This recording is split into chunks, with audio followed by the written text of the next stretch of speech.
قیامت کے میدان میں سرکار ارشاد فرماتے ہیں حضرت عیسیٰ کو کٹ گھرے میں کھڑا کیا جائے گا. اللہ اکبر. حضرت عیسیٰ کو کٹ گھرے میں کھڑا کرنے کا مقصد معاذ اللہ رسوائی نہیں ہوگا، بلکہ عیسائیت کو رسوا کرنا ہوگا اور حضرت عیسیٰ کی شان دوبارہ کرنا ہوگا. بے شک سبحان اللہ. اور پوچھا جائے گا عیسائیوں کو کھڑا کر کے کہ اے عیسیٰ بتا کہ تو نے اسے کہا تھا کہ میں خدا کا بیٹا ہوں اور میری ماں ان کی بیوی ہے، اللہ کی بیوی ہے، کہ تو نے کہا تھا. حضرت عیسیٰ علیہ السلام کی کیا حالت ہوگی؟ حضرت رسول پاک ارشاد فرماتے ہیں کہ صرف اتنے الفاظ سے، اتنے کلام سے حضرت عیسیٰ کی حالت یہ ہوگی، اللہ کے خوف کی حالت یہ ہوگی، اللہ سے خوف کی حالت یہ ہوگی کہ ان کے جسم کے ہر رونگٹے سے خون کی دھار نکل رہی ہے.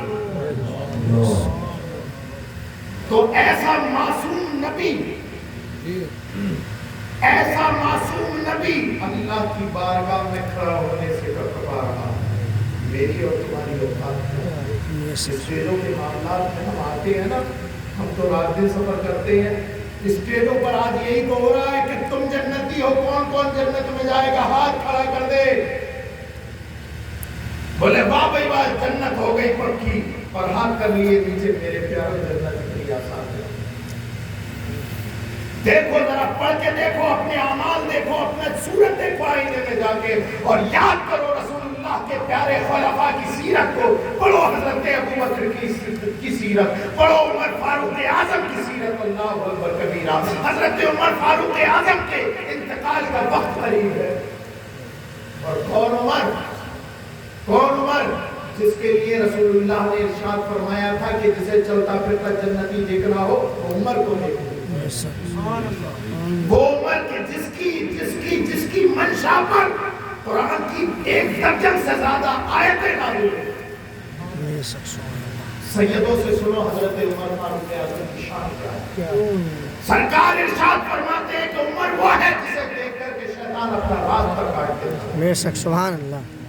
حضرت عمر فاروق اعظم اللہ اکبر کبیرہ.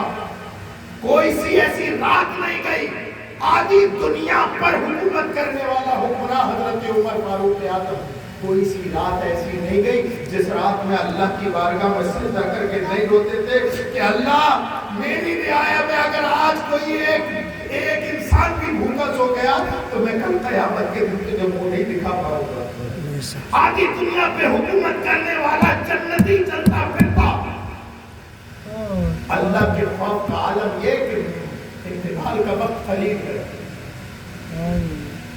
اپنے بیٹوں کو بلایا اور کہا کہ اے عبداللہ فلاں صحابی کو بلا کے لاؤ.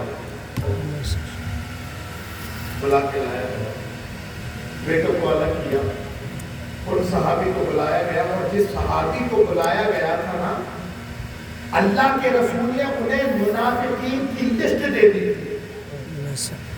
منافقین کی لسٹ دے دی تھی اور وہ صرف انہی کے پاس تھی. حضرت عمر فاروق اعظم اٹھ کے بیٹھے اور کہا کہ میرے بھائی تیرے پاس اللہ کے رسول کی دی ہوئی ایک لسٹ ہے جس میں منافقین کی فہرست ہے. میں تجھ کو اسی رسول کا واسطہ دے کر کے پوچھتا ہوں، بتا کہیں ایسا تو نہیں کہ اس لسٹ میں عمر کا بھی نام ہو؟ آنکھوں سے آنسو جاری